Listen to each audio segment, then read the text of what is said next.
அன்பு தமிழ் நெஞ்சங்களுக்கு கனிவான வணக்கங்கள். நான் எஸ்எஸ் மீடியா சேனலுக்காக கவிதா. இன்றைக்கு நாம் காணவிருப்பது தெலுங்கானா, குஜராத், கர்நாடகா, உத்தரப்பிரதேசம் உட்பட 11 மாநிலங்களில் நடந்த இடைத்தேர்தலில் பாஜக அமோக வெற்றி. இதை பற்றி விரிவான தகவலை காணலாம். நம்ம சேனலுக்கு புதுசாக இருந்தீங்கன்னா எஸ்எஸ் மீடியா சேனலை சப்ஸ்கிரைப் பண்ணுங்க. கூடவே பக்கத்தில் இருக்கிற பெல் ஐக்கானை கிளிக் பண்ணுங்க. வாங்க வீடியோக்குள்ளே போகலாம். பீகார் மாநில சட்டப்பேரவை தேர்தல் 3 கட்டங்களாக நடந்தது.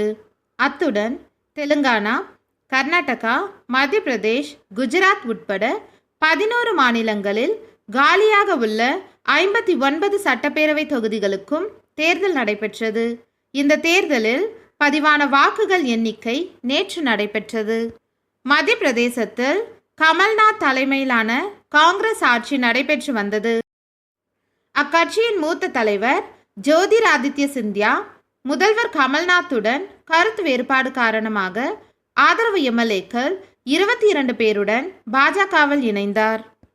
இரு கட்சிகளுமே பெரும்பான்மை இல்லாத நிலையில் அதிக எம்எல்ஏக்களை கொண்டிருக்கும் கட்சி என்ற அடிப்படையில் அங்கு 7 மாதங்களுக்கு முன்பு பாஜக ஆட்சி அமைந்தது. முதல்வராக சிவராஜ் சிங் சௌஹான் பதவியேற்றார். இந்த சூழலில் மத்திய பிரதேசத்தில் 28 தொகுதிகளுக்கு இடைத்தேர்தல் நடைபெற்றது. குஜராத்தில் பாஜக முழு வெற்றி. இது குறித்து குஜராத் முதல்வர் விஜய் ரூபானி கூறியதாவது: இந்த இடைத்தேர்தல் வெற்றி வெறும் ட்ரெய்லர்தான். வரவிருக்கும் உள்ளாட்சி தேர்தலிலும் 2022 சட்டப்பேரவை தேர்தலிலும் இந்த வெற்றி எதிரொலிக்கும் என்றார்.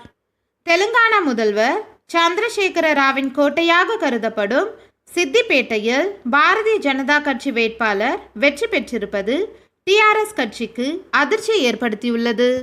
கர்நாடகாவில் பாஜக வேட்பாளர்கள் முனிரத்னா 57,000 வாக்குகள் வித்தியாசத்திலும், ராஜேஷ் கவுடா 13,000 வாக்குகள் வித்தியாசத்திலும் அமோக வெற்றி பெற்றனர். உத்தரப்பிரதேசத்தின் 7 தொகுதிகளில் பாஜக 6, சமாஜ்வாதி ஓரிடத்தை கைப்பற்றின. ஒடிசாவின் 2 தொகுதிகளையும் ஆளும் பிஜு ஜனதா தளம் பெற்றது. நாகாலாந்தின் 2 தொகுதிகளில் தேசிய ஜனநாயக முன்னேற்ற கட்சி ஓரிடத்திலும், சுயேட்சை ஓரிடத்திலும் வெற்றி பெற்றனர்.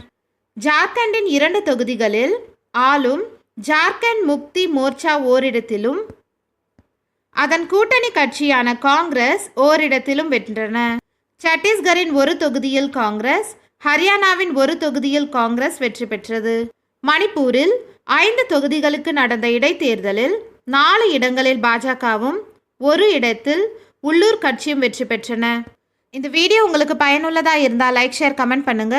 மேலும் தகவல்களை தெரிந்து கொள்ள எஸ்எஸ் மீடியா சேனலை சப்ஸ்கிரைப் பண்ணுங்க. கூடவே பக்கத்தில் இருக்கிற பெல் ஐக்கனை கிளிக் பண்ணுங்க. அப்பதான் நாங்கள் போடக்கூடிய டெய்லி அப்டேட்ஸ் உங்களை வந்து சேரும். மீண்டும் அடுத்த வீடியோவில்